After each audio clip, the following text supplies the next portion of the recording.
Conte pour les enfants sages, le dragon de Cracovie.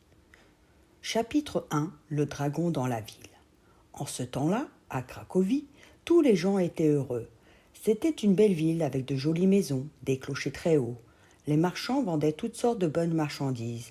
L'un offrait des étoffes solides, un autre de la belle viande, un autre des chaussures de toutes les formes. Sur la grande place, des paysannes vendaient des fleurs. Beaucoup de dames venaient en acheter. Dans les boutiques, les ouvriers travaillaient en chantant. Le dimanche, les gens allaient se promener au bord de la Vistule. Autour de la ville, ils voyaient des champs bien cultivés. Le roi de ce pays s'appelait le roi Krak. C'était un roi très vieux et très bon. Tout le monde l'aimait. Son château se trouvait sur une colline, au-dessus de la ville. Ce château s'appelle Wawel. Souvent, le roi Krak se mettait à une fenêtre. Il regardait les toits de sa bonne ville. Il disait « Voilà un beau pays ». Mais un jour, un grand malheur arriva.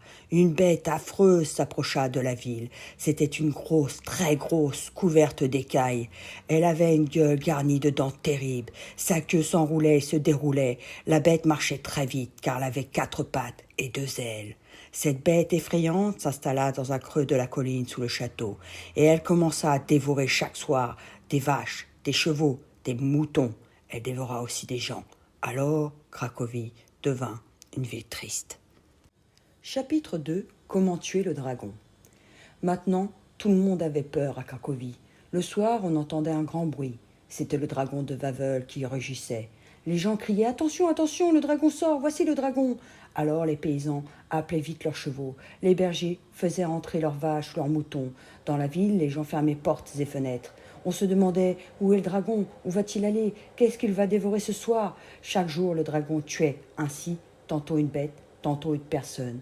Naturellement, le bon roi Krak savait tout cela. Il était bien ennuyé.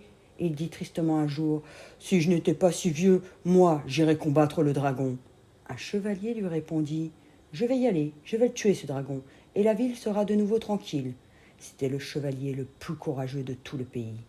Le chevalier alla un soir au-devant de la terrible bête. Il tenait sa lance levée, et il avait pris sa bonne épée. Mais d'un coup de patte, le dragon renversa le cheval. Le jeune homme et son cheval furent tués. Le dragon les emporta dans sa caverne. Chapitre 3. Le dragon est toujours le maître. Aussitôt, le vieux roi Krak appela tous les seigneurs de sa cour. Il leur dit « Un chevalier a essayé de tuer le dragon, mais le vaillant jeune homme a été emporté par la bête. Les gens de Cracovie ont peur, ils n'osent plus sortir de chez eux. Il faut faire mourir cette bête affreuse. » Et le vieux roi ajouta « Je donnerai une bien belle récompense à celui qui tuera le dragon. Celui-là deviendra le mari de ma chère fille. Quand ils se marieront, toute la ville sera en fête. » La fille du roi était une jeune princesse, belle comme le jour. Elle était douce, aimable, gentille. Quand elle passait dans la rue, les gens de Cracovie la regardaient avec admiration. 2 chevaliers vinrent devant le roi. Ils voulaient débarrasser le pays de la bête affreuse. Ils auraient bien voulu aussi recevoir la belle princesse en mariage. Hélas, les jours suivants, tous 2 devaient mourir. Le dragon de Wawel les emporta l'un après l'autre. Pauvres chevaliers. De nouveau, le roi Krak ordonna à ses seigneurs de venir auprès de lui. « À Cracovie, ma bonne ville, je ne vois que des larmes. Les gens ont de plus en plus peur. Il faut tuer ce dragon, je vous le demande. » Mais cette fois, aucun chevalier ne s'avança. La fille du roi, la belle princesse, se mit à pleurer doucement. Personne ne dit un mot. Alors le roi et la princesse quittèrent la salle. Personne ne voulait plus combattre le dragon. Chapitre 4. Scouba devant le roi. Le lendemain, un jeune homme vint au château. Il demanda à parler au roi. Ce jeune homme s'appelait Scouba. Ce n'était pas un seigneur, il n'était pas riche, mais il avait le cœur vaillant. Pour parler au roi, il avait mis ce jour-là ses plus beaux habits. « Voyez comme il est gracieux, Scouba. Voyez cette fine chemise blanche, cette jolie veste bleue, ce pantalon à rayures. Scouba n'a pas oublié les belles bottes noires et le chapeau à plumes. C'est le costume que les garçons de Cracovie portent le dimanche. Savez-vous ce que Scouba vint dire au roi ?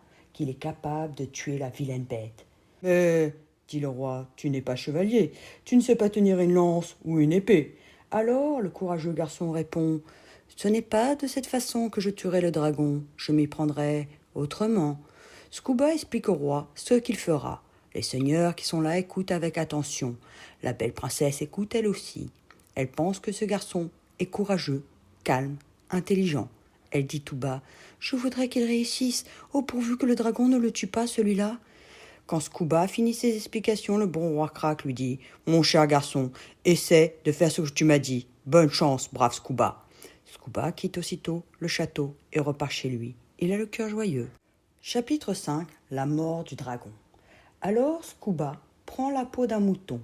Il la remplit de paille, mais à l'intérieur, il ajoute du poison. Il y met du goudron, beaucoup de goudron. Il y met aussi du soufre, beaucoup de soufre. Puis, il recoue la peau, si bien qu'on dirait maintenant un mouton vivant. Scooba place le faux mouton devant le rocher où habite le dragon. 1 heure plus tard, le monstre sort de son trou. Scooba est caché assez loin, mais il voit très bien l'affreuse bête qui s'avance. Le dragon rugit. Les gens de Cracovie tremblent dans leur maison. Tout à coup, le dragon aperçoit le faux mouton. Hop, d'un coup de gueule, il l'a avalé. Mais alors, que voit-on ? On voit le dragon qui se roule, qui se tord. Le goudron dessèche sa gorge. Le soufre brûle son ventre. Il rugit de plus en plus fort. Des flammes sortent de ses narines. Il s'approche de la vistule pour boire, mais l'eau ne peut pas calmer cette soif. Le dragon boit. Il boit toujours. Son ventre grossit. Et pourtant, le dragon sent toujours du feu dans son corps. Il frappe le sol de sa queue et pousse des cris furieux.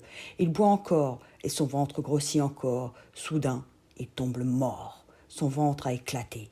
Alors, dans tout le pays, ce sont des cris de joie. « Le dragon est mort, vive Scooba, il a tué l'affreuse bête, vive Scooba, vive Scooba !» Est-ce que vous devinez la fin de l'histoire ? Oui, vous avez deviné que le vaillant Scooba s'est marié avec la princesse. Ce furent des fêtes magnifiques. Dans les rues, les gens chantaient et dansaient. Et depuis ce temps-là, la bonne ville de Cracovie est devenue heureuse. Quand vous serez grand, allez visiter la ville de Cracovie.